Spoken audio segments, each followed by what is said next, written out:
We're back again. It's Mercedes, also known as that mom, of course. Today is our second day of baking, but it's a week later for you guys. So, today we're going to do the original recipe that when we bought the pumpkins and everything, we decided that we were going to do this recipe in particular, but we did the other recipe first because we didn't think we had everything we needed for this recipe first. So, what's the recipe? We are going to be doing pumpkin scones today.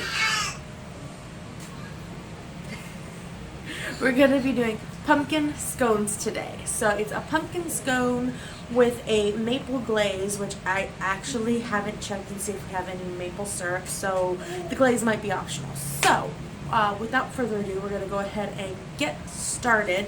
If you guys like this type of content, leave a thumbs up below, subscribe somewhere down there. If you guys want more of these types of videos, I'll put the recipes in a playlist, since this is the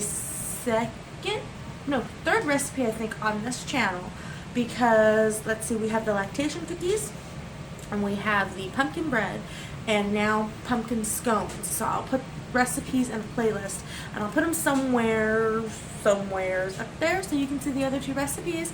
But right now, let's get started on the recipe. Like I said in the last video, baking is a form of like mental health check for me. I like baking. I've always liked baking. I never understood why I like baking so much, but with everything that's been going on, I understand more and more that it's something that I just like to do for my mental health, and it's fun to do it with kids. So, like you saw in the pumpkin bread video, there will be some little fingers helping out. Sorry, YouTube. Sorry, YouTube. There's going to be some little fingers because I'm baking in the kitchen with my kids today. So, let's get on. Okie dokie, okie dokie, okie dokie. I have a happy baby in the background. We have everybody awake today in the background, so hopefully it's not too loud. So anyway, this recipe is from sallysbakingaddiction.com. It is for the best ever pumpkin scone recipe. So in this recipe, she calls for... Sorry, I just moved it off the recipe. You can see my daughter in there in the video already. She's added the flour and the baking powder so far. So she has added 2 cups of all-purpose flour and 2.5 teaspoons of baking powder so far. Right now she's going to go ahead and add the ground cinnamon. It's 1 teaspoon. The recipe will be linked below. Don't worry, guys. So here we go. We're adding 1.5 teaspoons of pumpkin pie spice. And if you guys can't tell, this is sped up quite a bit. It took us a good amount of a day to make this. So the recipe says it's only supposed to take like an hour, 2 hours. But yeah, it took us quite a bit longer. So half a teaspoon of salt just went in, and my daughter is whisking up all of those dry ingredients so that we could have those well incorporated. Next, she is going to go ahead and add in the half a cup of light brown sugar. Well, I think we actually used dark brown sugar, but that's all we had, and they still turned out pretty well. 1 large egg, and that is a half a cup of pureed pumpkin. We went ahead and made our own pureed pumpkin, and the author of this recipe stresses to do blotted pumpkin so that it's a little bit drier, I guess, but we did not blot our pumpkin and it turned out pretty well. I want to stress right here for knife safety. My daughter has been exclusively cutting with a Perry knife now for about a year. Grandma's been showing her how to cut stuff, and she's been using this little Perry knife. But I gotta say that cutting frozen butter, because you need... she also stressed to have the butter be frozen in this recipe. So usually you take cold butter, but she stressed to have frozen butter. In this instance, Cutting frozen butter with a paring knife was not the easiest thing. Um, so yeah, it wasn't the easiest thing. You'll see me kind of take over for the butter cutting with a bigger knife in a minute or two, or in a moment or two actually. You can see me running around the background getting all the stuff. We also added 1/3 cup of heavy cream, and I saved about 2 tablespoons of heavy cream because you're going to take that and you're going to brush it over the top of your scones. And I saved just enough to brush over the top. I see, okay. Oh, I was going to say, I see the teaspoons in my hands. I'm wondering what I'm getting, but I think I was just putting it away. So, yeah. And now, as you can see, my daughter is incorporating the butter into the flour. She's trying to make it nice and like a granulated kind of feel to it. If you've ever put butter and flour together for a recipe like pie crust and anything, you know it has to be that kind of sandy type of consistency. So, yeah, so she had a little bit of issues. So I gave her the what's the word called? the whisk. And so she started to use the whisk because we don't have a I wanted to say it's like a butter creamer. I couldn't even find our mashed potato press.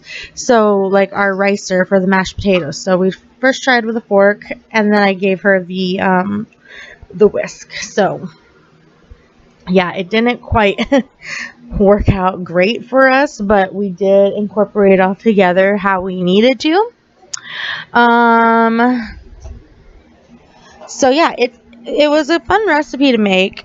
We ended up putting it all together, and let me kind of tell you guys the next part because my camera did cut off before I could show show a lot of it. So in the next part, drop the microphone. So in this next part, we're going to head and add in the wet to the dry mixture. And then we went ahead and we put it in our heated oven for 400 degrees. We tried to make little scone shapes, but it didn't really work all that well. So my camera's going to cut off here in a minute here. Yeah, we tried to make scone shapes. It didn't work out too well because it just kind of all mixed in with itself and with each other. They did turn out great, as you will see in the next clip, but this is as far as my camera would film it for me. So yeah, on to the next clip.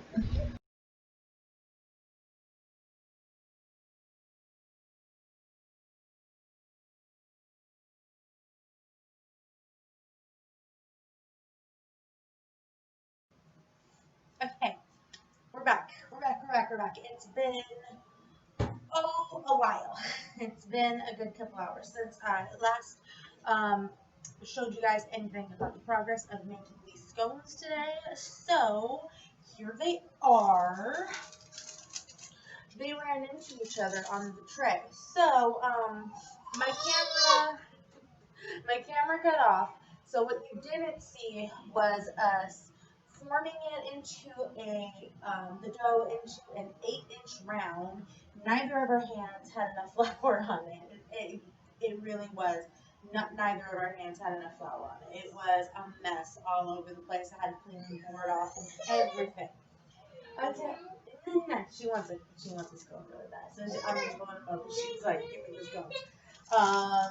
But yeah, so then I baked them at 350, and I was supposed to bake them for 25 minutes, but they ended up baking for like 30 minutes because they ran into each other, and I wanted to make sure that the centers were done. So as you can see, there has been a little taste test so far, and they are very good.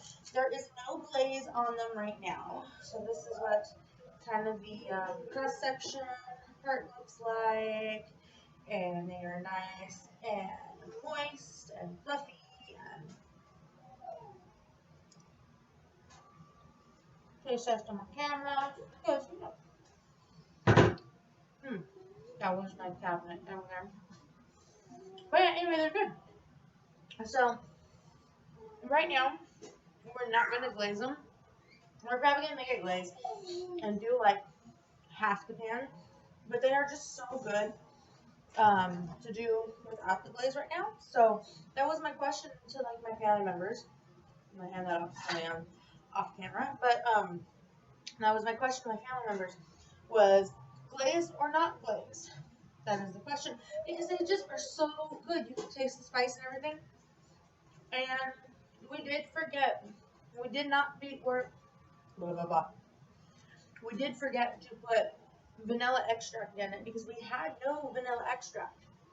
I thought we had vanilla extract. We had this giant bottle of vanilla extract that we've had for years. And I guess we finally used them all.